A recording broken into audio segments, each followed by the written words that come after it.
Excuse me, sir. What is your name? My name is your dad, and welcome to a completed print with nothing on the build plate. Now I'm sure some of you have printed something, it's come out, everything looks great, you've cleaned it up, you've taken the supports off, and you've found a little crack. Something was failed on that print. Perhaps you had too much suction, maybe you forgot to put a support, but don't throw that part away. You can save it and save a little bit of money just by getting some green stuff. Now, is this the only way to fix and repair things? No, you could probably just reprint it and fix that problem before you print it. Or you could probably use milliput. But in this case, I'm going to use green stuff mostly for its sculptability as well as it's super sticky. It sticks like hell. You have to use water or even something between your fingers, Vaseline, lube, whatever, just so that it doesn't stick to your fingers. This means it will stick super well to these little resin parts that we need to stick things to. Now, of course, this might not be the best way. It also could be very difficult for some people, but it is a way of doing this, and I'm going to show you in this video how to repair a super simple repair that most people would think the part is completely failed, but you can save it. So this is a part that was sent to me by my customer.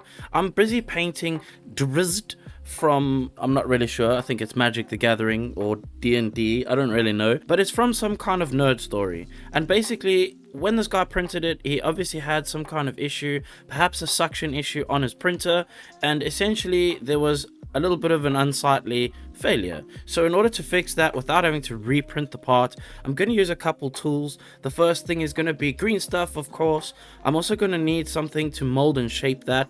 In this case, I've chosen to use silicone sculpting tools. They do seem to help quite a lot getting a good basic shape, and I also use my knife or my sculptor blade to get in and sharpen edges and get a couple more sharper details added to this piece later on. But essentially, there was definitely some kind of layer shift, and the guy tried to fill it up himself.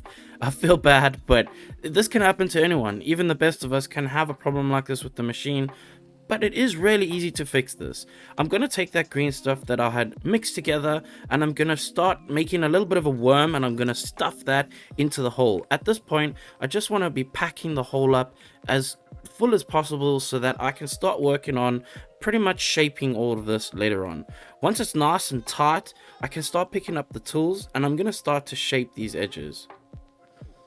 Essentially, all you really want to be doing is following the shapes that you see already in the sculpt. When you're adding something like this, it's fairly easy because you already have the basis of what you need to sculpt pretty much laid out for you. You just need to follow or continue on what's missing in between the two parts. Now, sculpting is not something that you can just learn by watching something. However, you can learn a couple of tricks and perhaps maybe things that you might not have thought of by watching someone else do it. I can't really give you the skills to sculpt, but I can show you how I go about doing this, and hopefully if you're brave enough, you can do this for yourself.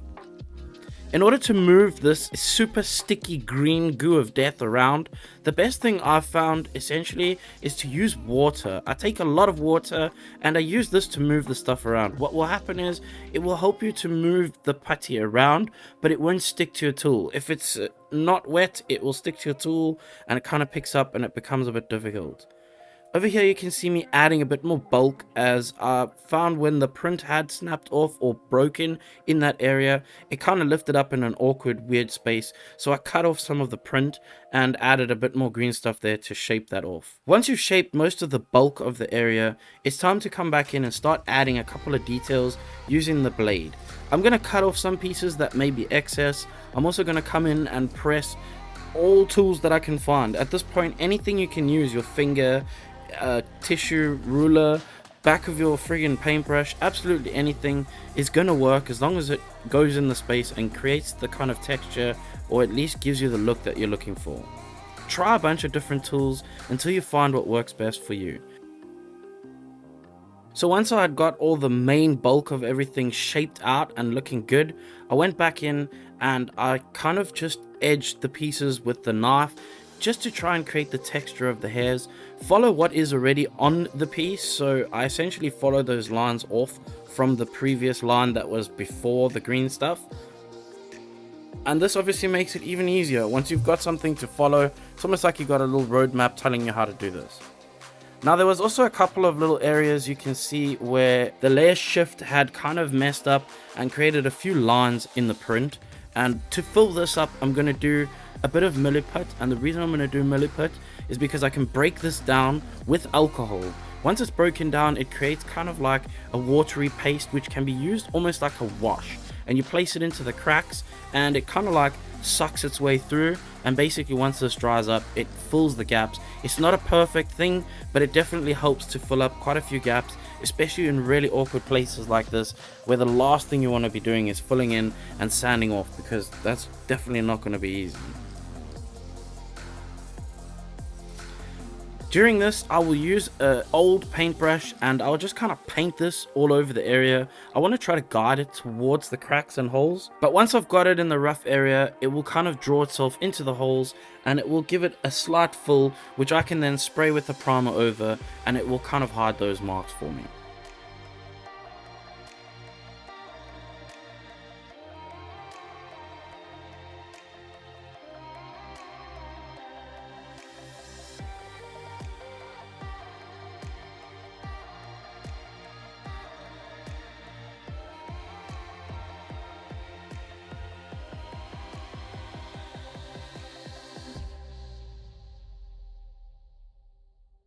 Hopefully, this video gave you some insight into how to fix or repair your own models if you have that problem where something slipped during the printing process. And if it did, make sure to give the video a like, probably want to consider sharing it with your gran, and if you haven't already, click the subscribe button. Also, ask your gran to click the subscribe button, because for every new subscriber I get, I will have one more new subscriber. Also, if you are interested in joining the community of 3D printerers and painterers, technically it's the best community there ever was. If you wanted to join that, then the best thing you can do is join the Patreon. This is not a requirement. You do not have to join the Patreon to continue enjoying Groundeffected videos. If you are struggling with 3D printing or model painting, then the best thing you could do is join the Patreon.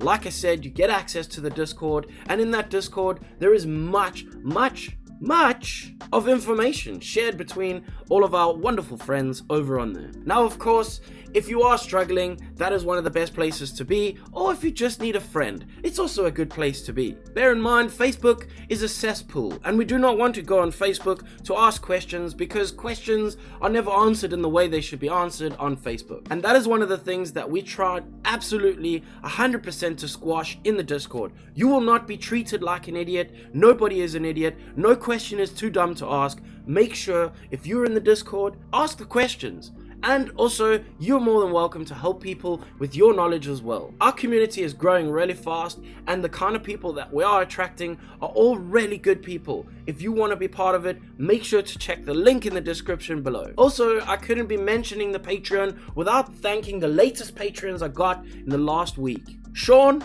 SS, Straydom, and Brad Grotman.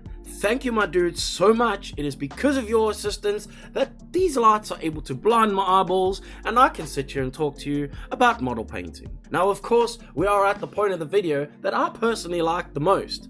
And this is the time where I get to tell you, if you didn't like what you saw in this video, then please, could you just kindly fuck off?